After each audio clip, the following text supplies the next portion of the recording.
તો હેલો જ મિત્રો, જય માતાજી। તો આજે આપણે વાત કરવાના છીએ કે સબસ્ક્રાઈબર 30 દિવસમાં કેવી રીતે 0 થી 1K સબસ્ક્રાઈબર કેવી રીતે કરવા। તો હું તમને દેખાડી દઉં। તમે જોઈ શકો છો, આપણી બીજી ચેનલ ઓપન કરી લીધી તો એમાં 61,919 સબસ્ક્રાઈબર છે। તો અહીંયા તમે જોઈ શકો છો કે તમે નવી ચેનલ બનાવી હોય તો તમારે કેવા વિડીયો અપલોડ કરવા જોઈએ, મોટા કે શોર્ટ। તો તમે અહીંયા તમને દેખાડી દઉં તો મોટો વિડીયો આપણે જોઈ લઈએ કે એના અંદર સબસ્ક્રાઈબર કેટલા આવ્યા છે। તો અહીંયા તમે જોઈ શકો 851 વ્યૂઝ છે અને અહીંયા વોચ ટાઈમ 7.1 છે અને અહીંયા સબસ્ક્રાઈબરની વાત કરીએ તો આના અંદર 4 સબસ્ક્રાઈબર જ છે, બરાબર। તો 800 વ્યૂઝમાં 4-5 જ અંદાજમાં આવી શકે। તો અહીંયા આપણે થોડો વધારે વ્યૂઝવાળો વિડીયો લઈ લઈએ કે મેં કોમેડીનો વિડીયો બનાવેલો હતો।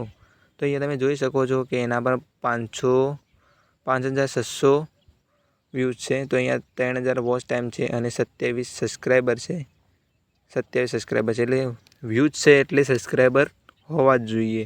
તો અહીંયા તમને દેખાડી દઉં કે આપણે શોર્ટ વિડીયો લઈ લઈએ, કોઈ શોર્ટ વિડીયો અંદર જોઈ લઈએ તો શોર્ટ વિડીયોમાં કેવું છે। તો અહીંયા તમે જોઈ શકો છો કે વ્યૂઝ તો આપણે શોર્ટ વિડીયોમાં માપના જ છે। જે વધારે ચાલ્યા હતા, જે 30 લાખ ને 42 લાખ ગયા હતા, એ આપણે ડિલીટ માર્યા હતા કેમ કે કોપીરાઇટ આવે તો। તો અહીંયા તમે જોઈ શકો શોર્ટ વિડીયોની અંદર 13 સબસ્ક્રાઈબર છે। ફક્ત 15 સેકન્ડનો વિડીયો છે અને 13 સબસ્ક્રાઈબર કોઈ ઓછા કહેવાય નહીં। તો મારું કહેવું મતલબ એમ છે કે તમે નવા ચેનલ હોય તો શોર્ટ વિડીયો વધારે ચાલશે કેમ કે શોર્ટ ફીડનું જે યુટ્યુબ છે એ શોર્ટ વિડીયોને વધારે ગ્રો કરાવે છે। તો તમે શોર્ટ વિડીયો શરૂઆતમાં વધારે નાખશો, દાડાના 10 વિડીયો અપલોડ કરવાના, તમારી ચેનલ જલ્દી ગ્રો થશે અને જલ્દી સબસ્ક્રાઈબર લાવશે।